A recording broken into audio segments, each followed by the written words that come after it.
Welcome to Say Said Tarot. I'm Yara, and I'm not here for likes, shares, or subscriptions. I'm actually here for information, enlightenment, and perspective, because you can only operate from the level of intelligence and information that you have, okay? If you are going through a spiritual journey, this video is for you.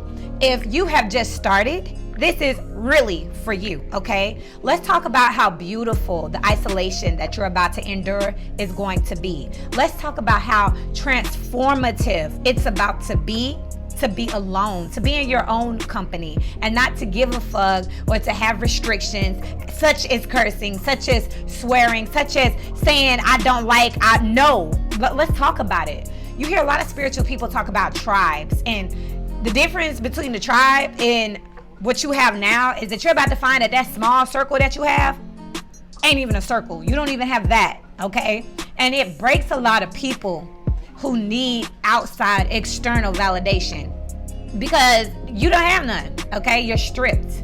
And then you end up finding these other people that you know nothing about, and you have to trust that these people are simply meant to be in your life. Trust that you're meant to meet for a reason. Know that the trials and the tribulations that you go through make you closer than time, okay? That's what this is about, okay? Let's also talk about how we give prophets and pastors way too much power, okay? Not to say they're not special or significant. I would never say that. But to say that because they're intuitive, that they are more powerful than you, okay?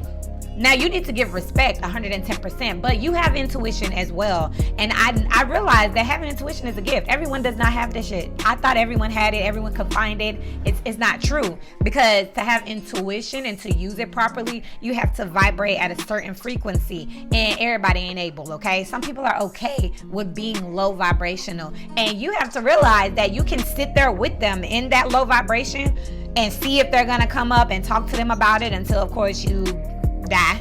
Or you can say, look, I can't stay here, catch me outside, okay? You give away your power when you say, okay, I'm so afraid that I need to be led. I'm so afraid that I'm gonna give this to someone else. I'm gonna put this pressure, this liability, I'm gonna put this responsibility of my awakening, me, what I got going on, something that no one else could ever understand. I'm going to put that on a prophet, a preacher, a book, a job, a friend, a spouse, a child. I'm going to put that on an activity, a hobby, and I'm going to make some other external force be responsible for me and what I have going on the inside of me. You can look to these things for guidance. You can look to it for standards. You can look to it for inspiration. Inspiration provokes thought. Motivation provokes you to get off your ass. So you can look at it for that. But no, you cannot make it solely responsible. You are solely responsible for you. Your children even are solely responsible for themselves, okay? Fear leads to jealousy, and it leads to victimhood, okay? And that's what happens when you know that you know, but you're afraid to respect it, listen to it. And we read these things and we watch these things and we talk about these things, but then we don't turn around and practice these things, okay?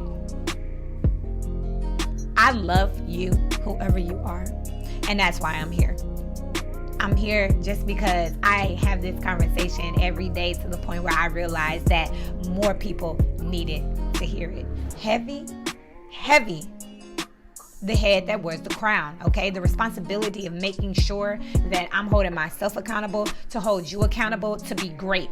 Because let me tell you something, from a person who loves humanity, from a person who just loves and vibrates from love, I would never want anyone to idolize me or put me on a pedestal or to act like I'm above them, because I want you to relate to me, and I want you to learn from me and adapt from me, and I want you to become love.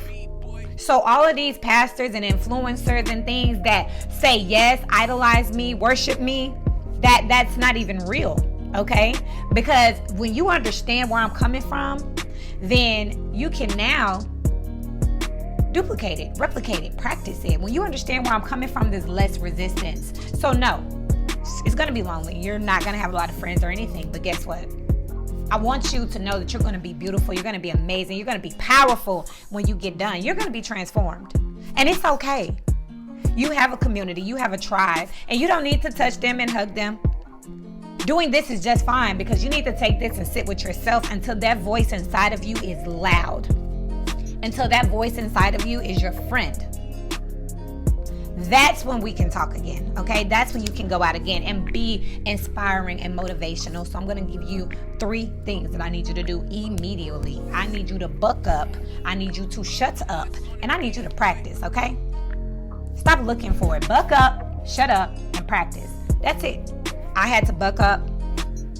I had to shut up, and I had to go and do these things that we're talking about. And the first thing is say goodbye. Okay? R.I.P. to the girl that I used to be, okay? Those days are over. Say goodbye to anything that wants to stand in your way, because you are going to be isolated and you're going to be transformed. That's opportunity knocking. Gotta go.